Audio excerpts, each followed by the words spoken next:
Bonjour à tous, merci na confiance bosalaka na première chaîne YouTube à travers le monde télé Tchangu tozali penza na esengo mingi ya okuta na lisu na bino ndenge kaka tozalaka vous informer ezaka penza devoir na biso to kitaki na palais du peuple esika oyo ministre ya PTNTIC abengamaki na ba député pour répondre na ba question na bango ezalaki question orale avec débat oyo babengisaki ye mais la veille nango bandeko ya FCC bakotisaki motion de défiance contre ministre Kibasa Maliba, mais lelo déjà na libanda ba mouvement aux pro union sacrée pro pouvoir en place c'est mobilisaki pona ko benda ba député matoyi batika ba maintenir ram ezala toujours wana comme taxe et puis ba tika pe ba koisate ministre ya PTNTIC na kotika bino penda bolanda lolenge nini bazaki mobiliser na libanda pe bokotala na kati ya élément oyo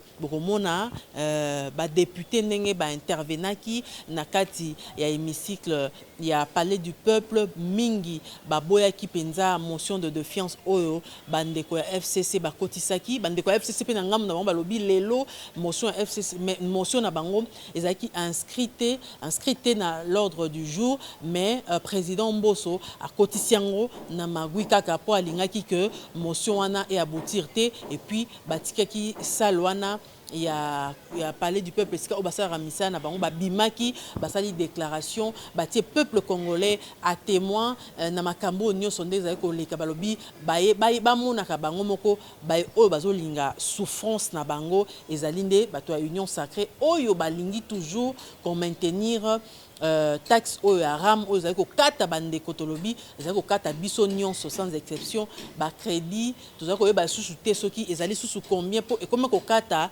na ndenge moko bakokata na mois moko deux fois bakokata na mois moko trois fois bakongolais bazali se plaindre bazali kosenga suppression yango mais bandeko bazali comprendre te comment FCC to comment union sacrée ti lelo oyo ezali koluka ko maintenir toujours taxe wana ram bazali ko mettre population congolaise à témoin botala rabino moko bato ya solo bazo sala pona peuple d'abord toté na kotika bino bolanda bilili wana pe déclaration ya bandeko ya FCC oyo ba exprimaki penza mécontentement na bango na lolenge président et assemblée nationale Christophe Mbosso avec komemela masolo kuna na kati ya assemblée nationale. Regardez. D'abord, concernant l'origine et la légalité du RAM, permettez-moi, du haut de cette tribune, de préciser que le gouvernement de la République considère le RAM comme un revenu de prestation de l'ARPTC et non une taxe. L'origine du RAM remonte à la loi numéro 013/2002 du 13 octobre 2002 sur les télécommunications en République démocratique du Congo et la loi numéro 014/2002 de la même date portant sur la régulation des postes télécommunications du Congo, ARPTC en sigle.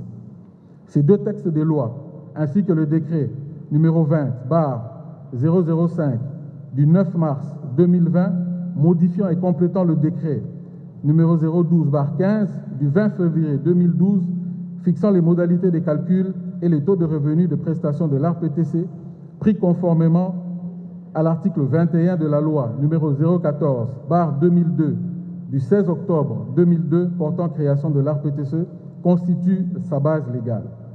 Le décret numéro 012/15 du 20 février 2012 avait été pris par le Premier ministre Adolphe Muzito et le décret numéro 20/005 du 9 mars 2020 par le Premier ministre Sylvestre Ilunga Ilunkamba. L'autorité de régulation de la poste et télécommunications, ARPTC, en sigle créée par la loi 014 en application de l'article 8 de la loi cadre numéro 013/2002 du 16 octobre 2002, est un service public doté d'une autonomie financière et administrative ayant des ressources propres qui constituent ses revenus. Conformément aux dispositions légales ici ou évoquées, le RAM est donc une rémunération des prestations de l'ARPTC et non une taxe. Suivant la dite loi, l'ARPTC a reçu mandat de certifier tous les appareils mobiles. Ici est de noter que le RAM découle d'une recommandation de l'Union internationale de télécommunications, UIT en sigle, auquel la République démocratique du Congo a adhéré depuis 1964 et a signé en tant qu'État partie à la convention qui s'est dégagée à appliquer les dispositions et recommandations de la dite institution. Et l'une des recommandations porte sur la contrefaçon dans le secteur des télécommunications, reprise dans les séries Q5050 jusqu'à Q5069, soutenues par l'Organisation internationale de la normalisation et en sa norme ISO/IEC 17011-2004 portant sur l'évaluation de la conformité. En ce qui concerne la gestion des revenus du RAM, devrais-je encore une fois affirmer du haut de cette tribune que le ministre des Pétintiques n'est pas gestionnaire des revenus du RAM. En effet, comme évoqué si haut, créé par la loi numéro 014/2002 en application à l'article 8 de la loi numéro 013/2002 du 16 octobre 2002, l'ARPTC est un service public doté d'une autonomie financière et administrative ayant des ressources propres qui constituent ses revenus. C'est sur base de la déclaration de la décision 053/RPTC/CLG/2016 du 22 juillet 2016 du Collège de l'ARPTC qui consacre la certification préalable des appareils mobiles au moyen d'un système CER fonctionnant sur base du numéro e-mail que le gouvernement avait décidé de l'implantation du projet RAM. Conformément à l'article 22 de la loi créant l'ARPTC, la gestion de celle-ci relève de ces deux organes. Le président, qui est l'ordonnateur des dépenses, et le collège qui adopte son budget et décide de son affectation dans le but d'accélérer l'inclusion numérique et le développement du secteur. Nous pouvons citer à son actif le projet Synted sur la connectivité des entités éducatives, le Wi-Fi gratuit dans les universités et places publiques et autres projets de grande envergure à venir. Compte tenu de son statut légal comme service public jouissant de son autonomie financière et administrative, le ministre ne peut en aucun cas s'immiscer dans la gestion de l'ARPTC.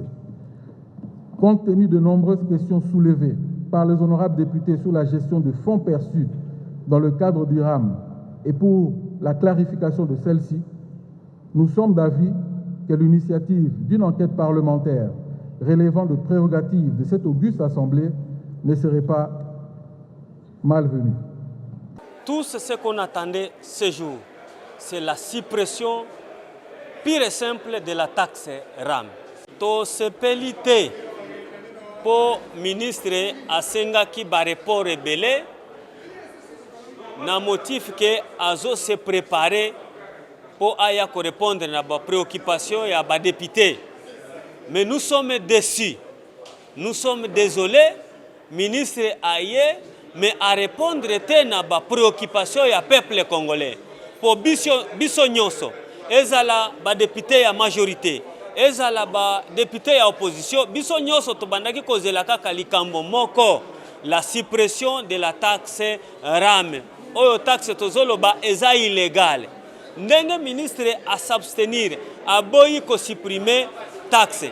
Eza déception pour na ba congolais nyonso, eza déception pour na ba député nyonso oyo bayaki ebele na mukolo ya lelo baya koyoka nini ministre akopesa na ba congolais. Tozo kozwa population na biso à témoin partout esika bazali ba oyo bazana ba province ba oyo bazana Kinshasa kotalisa na biso na bino ndenge nini gouvernement oyo eza censé ko protéger yango eza lelo ko consacrer moyibi ya population à travers taxe RAM. Biso toza balobeli ya peuple. Biso tomemi question oyo na Assemblée nationale parce que bino ba oyo boponaki biso nde bozo ko milela mikolo nyonso ata bino ba journaliste bozo ko milela ba unité na bino ezo ko kende. Yango tolobaki ba komaki question orale avec débat. Ministre ayaki ko pesa explication. Bino moko bolandaki explication à ministre. Et yebaki ko définir terrain mezanini. Eza taxe, eza impôt, eza rémunération, tantôt ekomi ono yango nde ekomi ko sunga gratuité. Ti lobi akoya ko yebisa biso ke ezo ko sunga état de siège. yango tolobi ministre alobaki badepute à travers représentation na biso bapesaki bamituna esali sikoyo lelo 2 semaines pendant ministre ayaka atozelaka aya kopesa réponse asengaka 48 heures bapesi ye après baye koprogramme plénière moko oyo baannule yango sans explication valable na biso représentant ya peuple. D'abord, il y a outrage dans l'Assemblée nationale. Le ministre, il y a émanation à l'Assemblée nationale, a coquille pour répondre à la question il y a des députés. Loko la bavande la qui tozo koye ba lisusuté ba kokende wapi ba koya ko répondre mu kolonini parce que basali ba réunion nyonso boyoki avant hier bazalaki na fleuve Congo hotel ba information nyonso boza na ngona internet boza ba journaliste kuna basali nyonso ba lobby ba protéger ministre. Donc population tozo koye sabino que ministre nde azali na motuya mingi koleka bino. Donc bato batikali wana balobi ba continuer koyiba bino kokata bino ba unité na bino na ram wana parce que bango balingi ministre atikala biso lokola FCC na sima Joseph Kabila tolobi makambo wana ya koyiba peuple biso toza na kati te yango biso tobimi oyo eza kosalema na kati kuna eza koengager bango bino moko boko tirer conséquence nango. Donc banda lelo population nyonso esika bozo kolanda bino bozo kolanda biso boyebi nani nde aza kolobela bino nani aza kolobela bino te. Question nini motion na biso à défiance. Tant que tokoti to adopter ordre du jour 2 sujets. Réponse à ministre ya Petentik et puis question orale na vice-premier ministre à l'intérieur. Et yako koma lisusu ono to traiter motion à défiance te. Motion à défiance ekotaki kaka lobby. Et ça la ekokisi ata 48 heures te. Donc, on va débattre en le loté parce que c'est un ordre du jour. La majorité est mécanique. La majorité est ici Kimbongo. La majorité est contre le peuple. Biso to lobby population, posa témoin. Biso to sali musala na biso, oyo botinde la biso. Bino moko bo tirer conséquence. Boyeba conclusion, nani nde aza ko sala la peuple na kati ya bato botinda bango, nani nde aza contre le peuple. Nous voulons nous adresser à la nation tout entière. Que cette nation-là qui s'appelle la République démocratique du Congo est en danger. Et le danger est imminent. Vous venez de suivre l'exemple tout à l'heure. L'honorable président Mbosso a annoncé l'ordre du jour qui a comporté 2 points. Et cet ordre du jour a été adopté presque à l'unanimité par l'Assemblée plénière. Mais à notre grande surprise, l'honorable président a ajouté de manière unilatérale un autre point qui concerne un autre point qui est la motion de défiance que le FCC, par l'honorable Boulambo, a adressée contre le ministre de Petentik, Augustin Kibasa Maliba. Et ça, c'est une violation flagrante de notre règlement intérieur et même de la Constitution. Parce que les 2 premiers points concernent le chapitre de l'information, tout simplement. Mais le 2e point, donc le point concernant la motion de défiance, s'agit d'une mise en cause d'un membre du gouvernement. Donc ça fait 2 points tout à fait différents. Et il ne pouvait absolument pas les mélanger. Voilà pourquoi, puisque nous vous l'avons dit la fois dernière, que l'union sacrée n'est pas avec la population. L'union sacrée veut assujettir cette population à une taxe totalement illégale, la taxe RAM, qui n'a ni traçabilité, ni soubassement juridique quelconque. Voilà pourquoi les députés nationaux du Front commun pour le Congo, derrière son autorité morale Joseph Kabila Kabange, nous disons ceci, que la population n'est pas seule. Nous, les FCC, nous sommes avec vous. Voilà pourquoi nous avons vidé cette salle, parce que cette messe noire, nous n'allons pas y participer. Et nous vous annonçons de manière solennelle que nous passons à la vitesse supérieure. C'est-à-dire qu'au lieu de voir uniquement le ministre de Petentik, nous allons désormais commencer à récolter des signatures pour une motion de censure contre tout le gouvernement Sama Lukonde. Et nous allons l'obtenir dans un bref délai et vous serez encore appelés pour voir comment ça va se passer. Parce que nous, comme FCC, nous n'allons pas accepter absolument pas que cette population soit assujettie de cette manière-là. Et d'autre part, après notre réunion, nous allons voir également l'opportunité d'adresser une pétition contre ce bureau qui semble travailler sous le label d'une autre institution, alors que notre constitution consacre la séparation des pouvoirs. Nous, au Parlement, nous ne sommes pas une caisse de résonance d'une quelconque institution, autre institution. Voilà, je crois que nous avons été clairs. Nous n'allons pas participer à une messe noire. Nous avons su qu'ils étaient à l'hôtel du fleuve Congo, où tous ont été soudoyés, vous le savez. Chacun a eu son enveloppe. Et c'est à cause de cette enveloppe-là qu'ils sont en train de sacrifier le peuple congolais. Et nous, comme FCC, nous n'allons pas l'accepter. Nous sommes avec vous, peuple congolais. Merci beaucoup. Bande Konangai ya Congo, ya Kinshasa, vous comprendre que depuis très longtemps, nous avons opté pour le silence. Le silence, parce qu'il fallait laisser à nos amis le temps de diriger. Le temps de diriger. Et je crois que ça fait 3 ans et demi. Boyoki mungongo nangaite. Zaboyete. Nalobakate. Nabino tika pesa bango chance ba diriger. Mais eza mawa mingi. Mawa mingi parce que je crois que il faut naïbisa ba Congolais, particulièrement ba Kinois, que depuis l'indépendance, Ngana Botama en 1968, depuis Nabotama, indépendance et le Kakala, Tilelo, c'est la première fois que je vois un tel scandale dans notre pays. Qu'un gouvernement de notre pays escroque son peuple, escroque la population. Et il continue. Mon téléphone est là. On venait de me couper encore 1.7. Tous les jours. Alors, Bisoba FCC Tolobino, Tolobé la peuple. Parce que nous sommes là pour le peuple. Ça ne m'a pas, non, vous ne pouvez pas parler. Alors, nous avons refusé, comme Manara a dit, de participer à cette messe noire.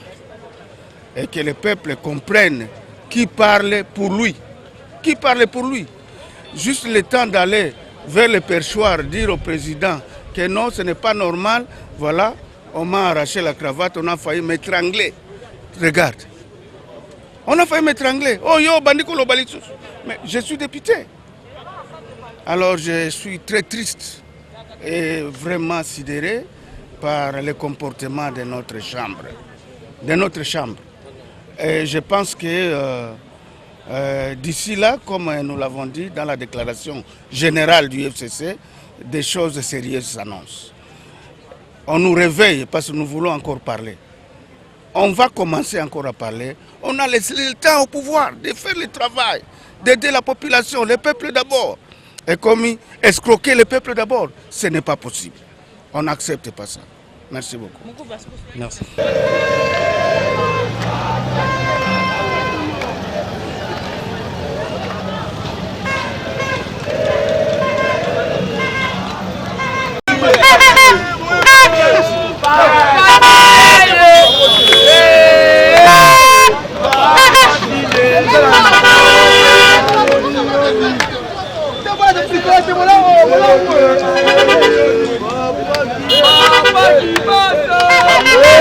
Hey!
etali rama ndenge toyeko soutenir ye lelo.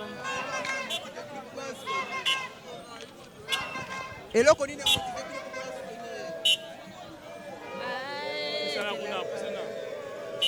kusana mutu kekota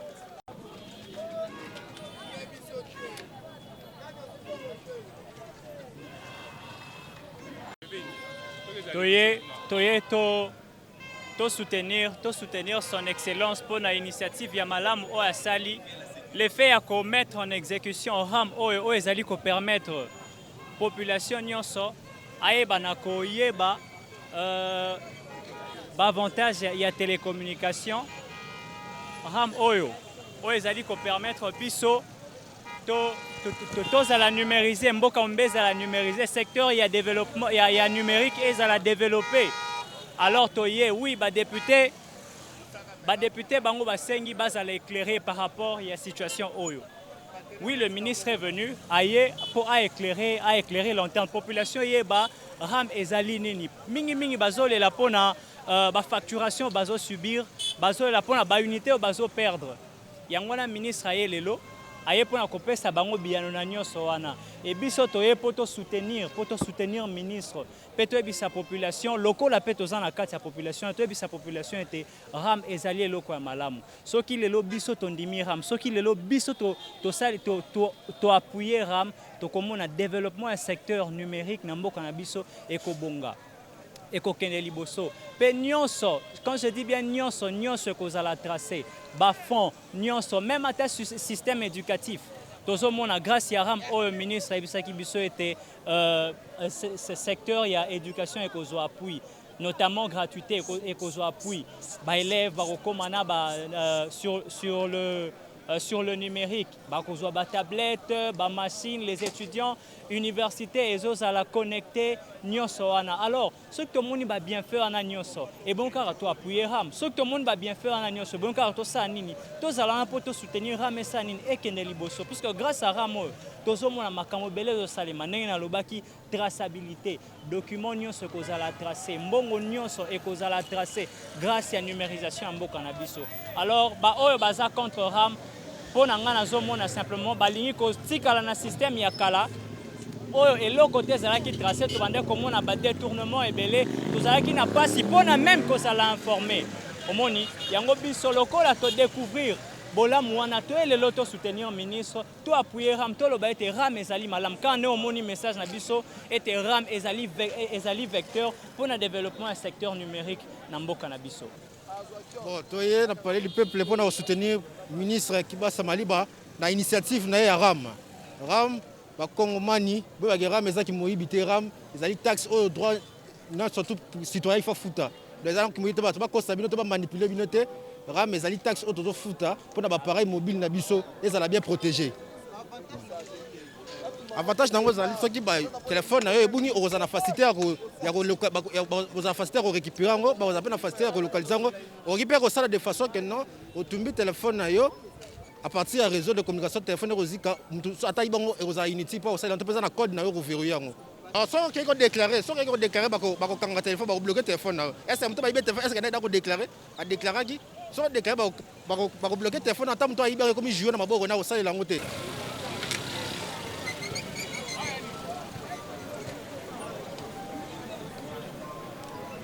Le coordonnateur à lobby, il y a dynamique de jeunes qui bassistent. Bissol rôle à jeunes qui bassistent, jeunesse congolaise, toyé ko soutenir son excellence Augustin Kibasa Mali Azali, ministre ya Petentik. Na projet malamu bazali ko kumba elongo na mokonza mboka Félix Antoine Tshisekedi, président de la République. Bazako kamba projet malamu pour la retombola o etali télécommunication. Projet on ezali babengi registre des appareils mobiles et pas wapi tozo contrôler ba réseau ya téléphonie mobile.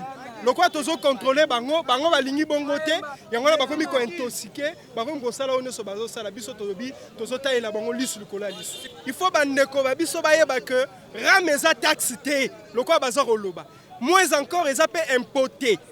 Ram autolobe eza registre des appareils mobiles ezali rémunération.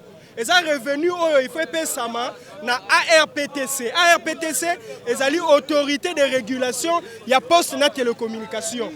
ARPTC ezali pe na tutelle ya ministère ya pétentité ezali na tutelle ya présidence de la République ministre azoko porter yango politiquement ezali porté par un décret ya premier ministre azoki kaka arrêté ya mise en application registre des appareils mobiles ezali eloko oyo ezali koya kotia contrôle sécurité na oyo etali makambo ya télécommunication yango moni ba réseau ya téléphonie mobile bazoko combattre yango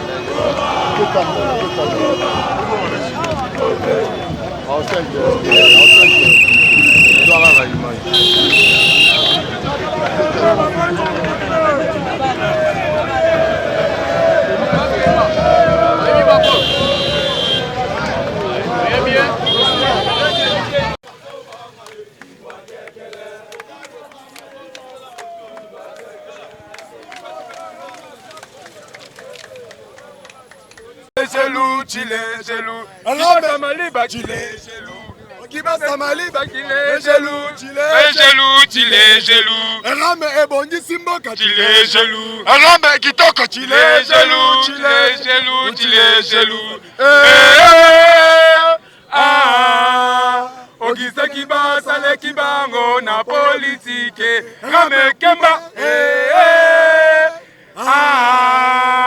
Ogise kiba sale kibango na politique rame bongisi mboka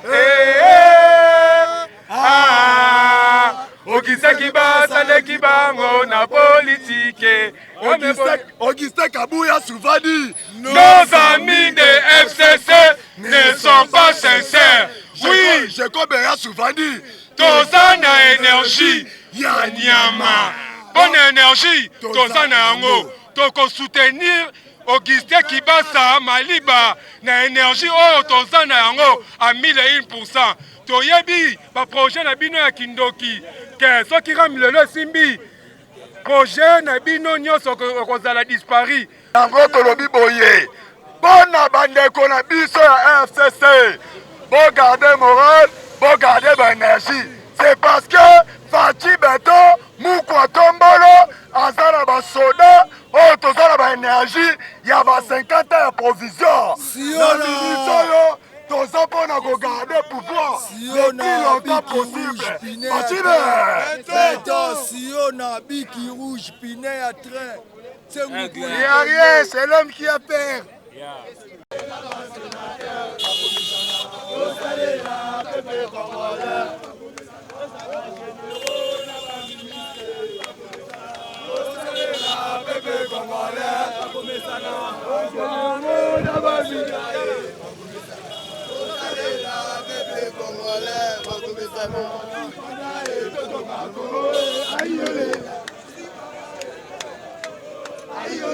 Toyaki pona relaxer na face du monde que le président IDPS Kibasa aza innocent azalaki na eloko te basalaki eloko la système à Jésus na Barbabas mais lelo Jésus alongi Kibasa alongi bitumba na ye alakisi na face du monde que RAM eza eloko gouvernement tchaki en place pona ko aider population ya kosala identification ya ba appareil mobile alakisi na face du monde que la société de communication est dirigée par les étrangers, biso. Et c'est kaka alongi bitumba na ye, ceux qui poudre ezali, boche poudre parce que abundi makasi malongi alakisi na face du monde que azanjoko.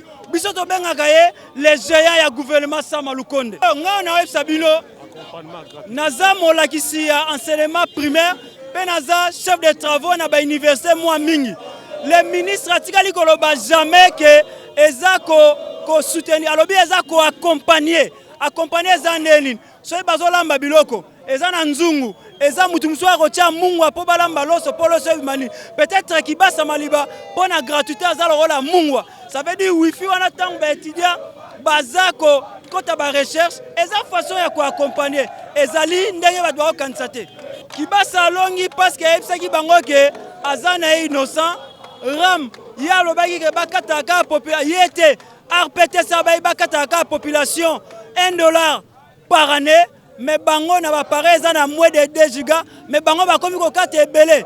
Alors ben lisusu ke pona appareil eza na plus de 3 giga, bakata kaka $7.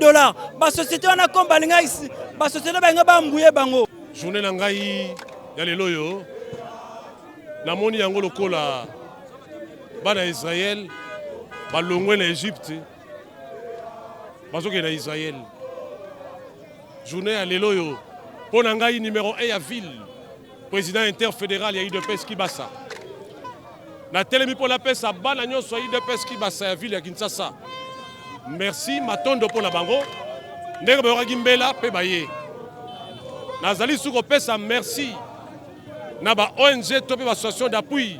Donc la fondation modeste, ba JVC, ba DIGEC, ba Force du Progrès, ba MJK et les autres. Alors pour Nangaï, dans le but merci na ba Kinois, tous à la confusion té. Galilée a ebisaka bateau. Ce n'est pas la terre. Ce n'est pas le soleil qui tourne la terre. C'est la terre qui tourne le soleil. Lobby, je suis ingénieur civil. Nazobango avec conscience. Si maya lobby, peuple congolais azali na ino na retard na monde numérique. Bango comprendre si maya lobby que non et loko ezalaki très important pour le peuple oyo. Naoki ba mituna alimboli polele côté moyibi kuna azalité. Ba société otobengi ba opérateur ya télécommunication kinoise yokanga biso na miroir ya Kinshasa oyo. Ba yibi pe mingi avant ramé ya bande ko yiba. Mais la restelo ezali wana ministre yoki peuple kinois mokonzi mboka yoki ba député ba sandiye kala mingi te bozwa kimia rame ezali pona kofungola ato yibi yango lelo te. Mais si ma mikolo lobby bon pesa ministre ki ba samali ba raison te toza obenga ye l'intelligence centrale ya gouvernement. Vraiment pepo na ba bino ba to habitando ike ba journaliste na pesi merci na bino.